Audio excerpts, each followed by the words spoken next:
Guys, so welcome sa ating bagong video tutorial. Ang tuturo natin sa inyo ngayon ay yung How Deep Is Your Love by Bee Gees. Yan, so pasensya na guys, so busy tayo kaya medyo natagalan tayo mag-upload. So na-miss ko kayo.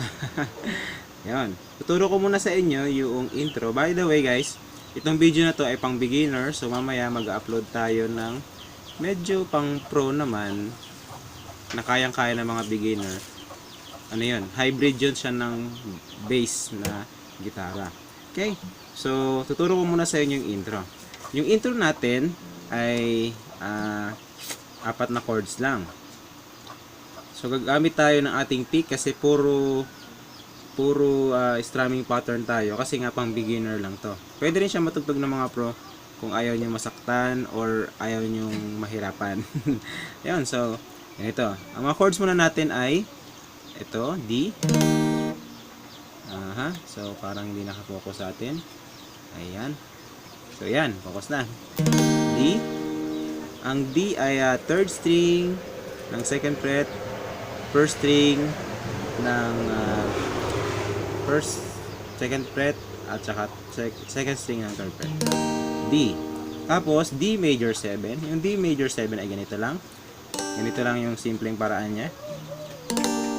Yan, so yung tatlong string na to, first string, second string at saka first string ay ipitin nyo sa second fret. Tapos G. Yan, G. Yung G ay fifth string ng second fret, tapos sixth string, tapos first string yung man ito. Pwedeng ganitong G, pwede rin ganitong G. Depende sa inyo kung anong gusto niyo. Nadaliri yung gamitin. Depende na sa inyo yan. Okay, so G, tapos A7. Ang A7 ay ganito. So para kang nag-A pero tanggalin mo lang yung nasa gitna. So A7 yan. Nasa 4th string, second fret at saka second string ng second fret din. Okay, so yan yung intro. Ulitin natin. D major 7, tapos G, and then A7. Okay, so ayan yung mga chords ng intro. Yung strumming pattern natin guys ay ganito. So ganito yung gagamitin natin sa buong kanta na. Ito na yung kanyang parang main na strumming pattern. So ganito. Down, down, up, up, down. 4 counts yun pero ganito yung pag-strum natin. Down, down, up, up, down. And then lipat. Down, down, up, up, down. Lipat. Down, down, up, up, down. And then lipat ulit. Down, down, up, up, down. Okay, ulitin natin. So, slow motion yung strumming pattern para ma-gets nyo talaga guys. So, ganito. Down, down, up, up, down. So, kung normal speed nyo ay ganito. Down, down, up, down, down, down, up, down, down, down, up, down, down, down, up. So, ganun yung strumming pattern. So, 2 times yung gagawin guys, yung lahat na yan, lahat ng chords na yan. Tapos, sa pinakadulo na A7, dalawang down na lang. Yan, so, sampulan natin para meron tayong makita kung paano yan. So, ganito. Meron siyang lyrics na meron siyang ganon. So kakantahan natin siya ng ganon. So 2 times yung gagawin. So ganito yung sample. So D,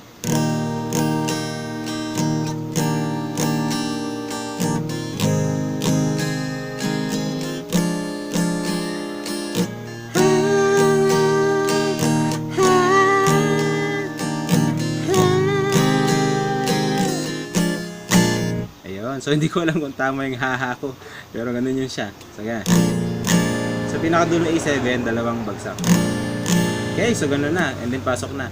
Another nice in the morning sun, I feel your touch, na na na na na. Ayan, so ituturo ko na yan sa inyo. Ayan, so ganun yung intro guys. Punta na agad tayo sa verse kung paano tugtugin yung mga verse. Tuturo ko sa inyo yung ito naman yung verse na sa lahat ng mga verse na to. So, yung mga chords natin ay nandito na. So, ilalagay natin pong, ayan. So, D. Ayan.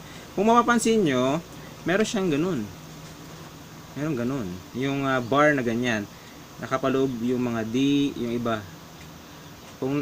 So, kung mapapansin nyo, may ganun. May dalawa. Ang ibig sabihin yan, guys, yung mga chords na nasa loob niyan, dalawang down lang yung pag-strum nyo. Ha? Ganun? So, dalawang strum lang yung, dalawang down lang yung pag-strum nyo. Yung nasa loob ng bar, ng mga chords. Okay, so, malinaw yon. Kapag nasa loob ng ganun, dalawang ganun, na mga chords, ang ibig sabihin nun ay dalawang strum lang. So, ganun lang kadali. Para hindi kayo mahirapan, guys. Okay, so, ang mga chords natin dyan ay D. Yan, nasa loob siya ng bar, di ba? So, D. F sharp minor 7. So, ang F sharp minor 7 ay ganito yun. Ganyan. Pero hindi ko kayo papahirapan.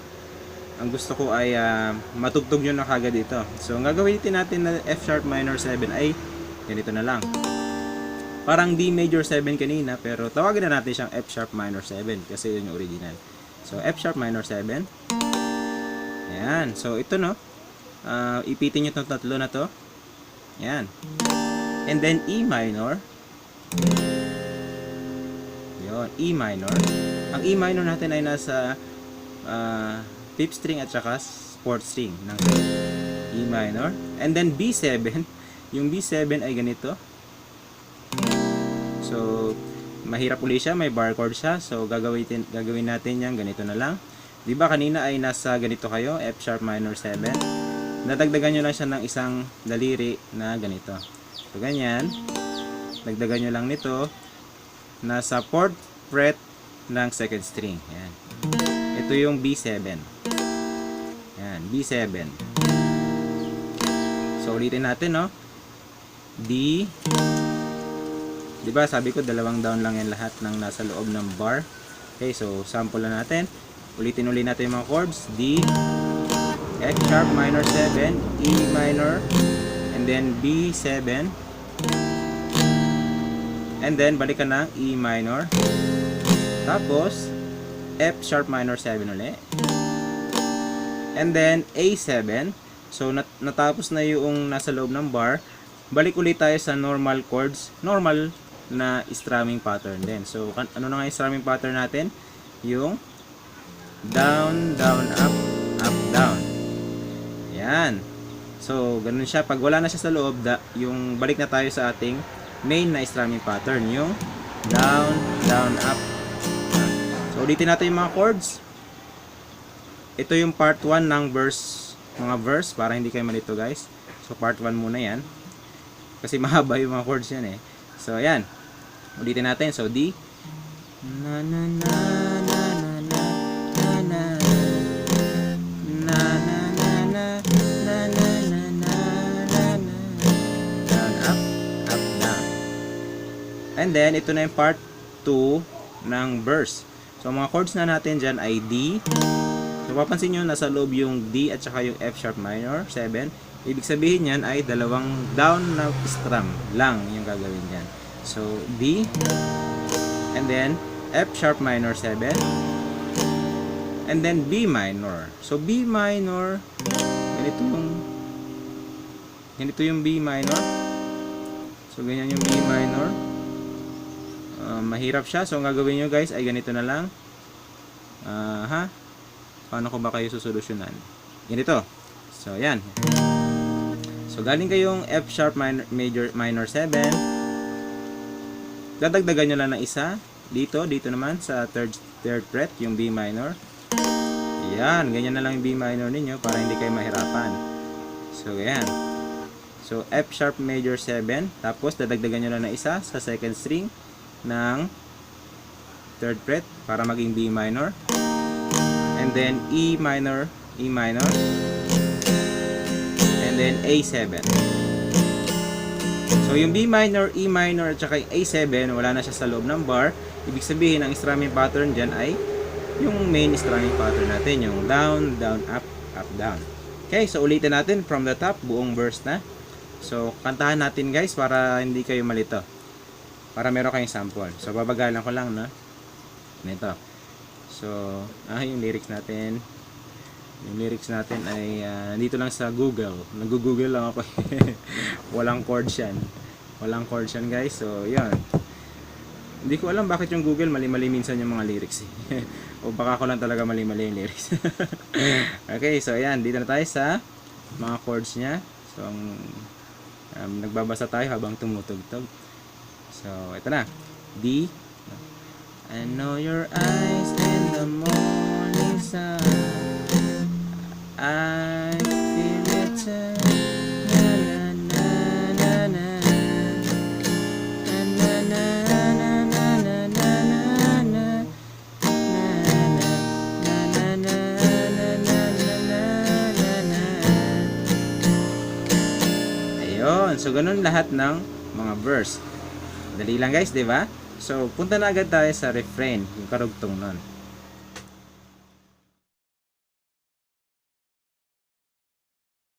Okay, so nandito na tayo ngayon sa refrain.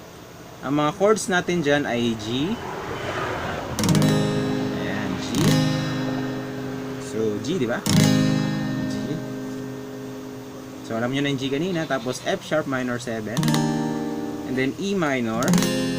Tapos, nadagdagan ng C. Ayan. So, C,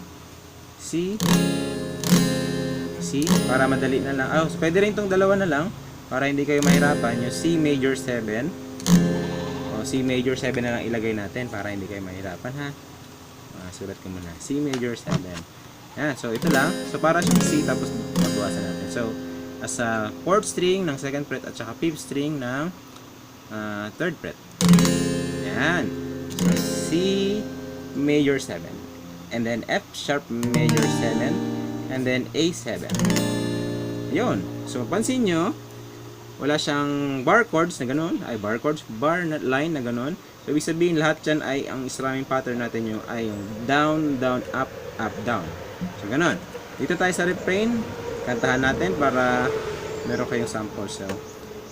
So, and you come to me on a summer breeze, and you warm me love, na na na, and I really need to show how deep is your love. So sa dulo na A7 ay down, dalawang down na lang. How deep is your love? Is your love? So tuturo ko na sa inyo yung chorus. Okay.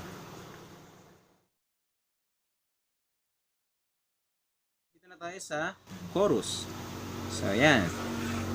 Ang mga chords natin dyan ay D, D major 7. So, alam nyo na rin yan. Tapos G, and then G minor. Ang G minor ay ganito. So, para madali lang sa inyo guys, para hindi kayo masaktan, para hindi kayo mahirapan, ay ito na lang. G minor. So, kanina ay F sharp, ganito. So, yung G minor ay pangatlong fret lang. Yan. So, ganun lang kadali. And then D, and then C, and then B7. Yung B7 kanina ay ganito, diba? Yan, ganyan.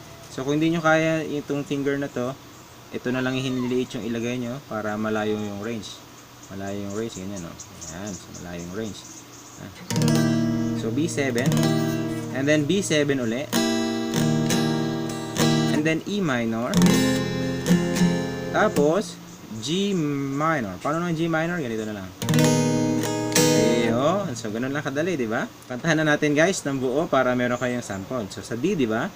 Yan, so, how deep is your love? Is your love? How deep is your love?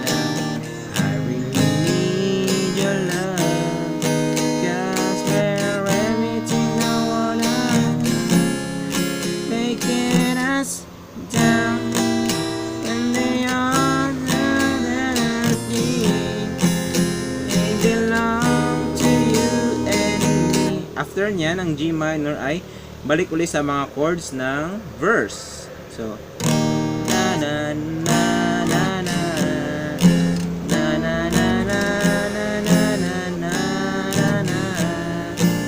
So, ano agad? Verse 2 agad. So, balik ulit sa mga chords ng verse. So ganun lang kadali guys, ano? Bali pagdating pala sa chorus 3 at saka chorus 4, medyo matadagdagan na yung chorus. Matadagdagan na yung mga chords ng chorus. So ganito na. Sa dulo ay magkakaroon na siya ng D, 'di ba? So D, tapos F sharp minor 7 and then A7. So sa dulong A7, dalawang strumming pattern na doon, guys.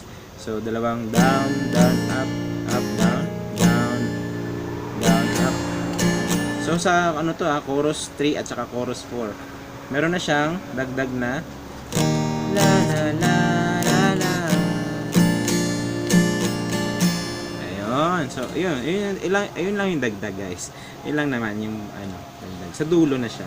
Okay, so kakantahan na natin guys sa pinaka-umpisa, mula sa pinaka-umpisa hanggang sa pinaka-dulo para meron kayong sample. Okay ba yan? Sige.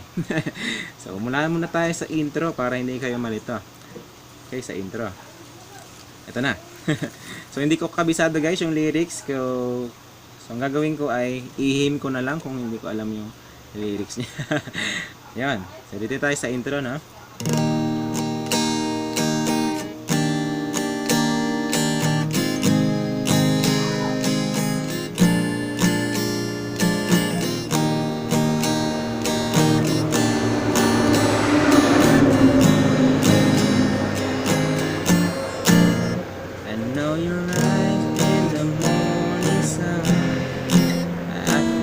Touch me in the falling rain.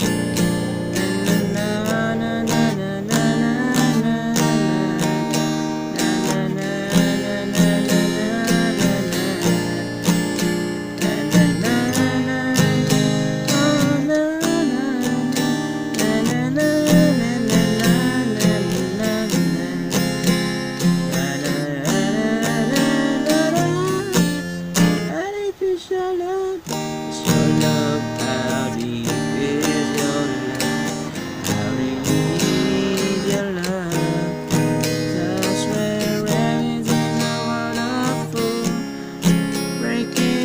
down, let me on to melody.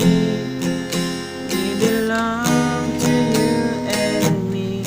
Da da da da da. Na na na na na na na. So balik ulit doon sa verse 2. Hey guys, so ganun lang kadali yun guys. Kayang-kaya nyo na siya tugtugin. So kailangan nyo lang practice kung paano nyo ililipat na mabilis yung mga chords. So, dahan-dahanin nyo lang. Tip ko lang, dahan-dahanin nyo lang. Huwag nyo agad gusto mabilis. Kung hindi nyo pa kaya, dahan-dahanin nyo lang ilipat. Sorry, so, dahan-dahanin nyo lang ilipat para hindi kayo mahirapan. So, yun lang tip ko sa inyo guys para makaya nyo. Okay? So, ganun lang kadali yung How Deep Is Your Love by Bee Gees. So, mamaya mag-upload ako ng para sa inyo ng yung original version niya. So, kung gusto nyo na sample, ganito yan. Yung may bass na kasama yung I know your eyes in the morning sun. I feel the touch. Na na na na na na. Ayan, so ganun siya. May kasamang bass. Kung papakinggan nyo yung buong kanta na yan, puro active yung bass niya.